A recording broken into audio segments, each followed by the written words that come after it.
திருச்சி தமிழ்ச்சங்கத்தில் நந்தவனம் அறக்கட்டளை நடத்தும் தமிழ் மாமணி விருது வழங்கும் விழாவில் ரொட்டேரியன் டாக்டர் கே சீனிவாசன் தலைமையேற்று சிறப்பிக்கிறார். பணப்பெட்டியை வாங்கிக் கொண்டுதான் திமுக கூட்டணியில் சேர்ந்து வருகிறார்கள் என்று தமிழக பாஜக தலைவர் நயினார் நாகேந்திரன் விமர்சித்துள்ளார்.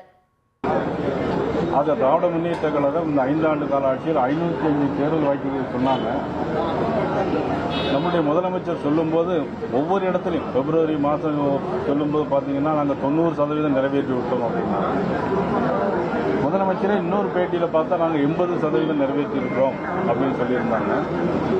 மதிப்புக்குரிய சகோதரி கனிமொழி ஒரு இடத்துல பேசும்போது நாங்கள் 75% 80% நிறைவேற்றியிருக்கோம்னு சொன்னாங்க. ஆனால் நாங்கள் என்ன சொல்கிறோம்னா அவங்க 90% தேர்தல் வாக்குறுதியை நிறைவேற்றவே இல்லை. வெறும் பணத்தை வைத்து ஆட்சியை பிடிக்கலாம் என்று நினைத்துக் கொண்டிருக்கிறார்கள். பணப்பெட்டியை வாங்கி கொண்டுதான் கூட்டணியிலே சேர்ந்து கொண்டிருக்கிறார்கள். அண்ணன் ஓபிஎஸ் அவர்கள் எந்த நிலையில் அங்கு போய் சொன்னால் பார்ப்பார் என்று நமக்கு தெரியாது. அண்ணன் ஓபிஎஸ் மீது நாங்கள் எல்லாம் ஒரு மதிப்பு மரியாதையை வைத்திருக்கிறோம்.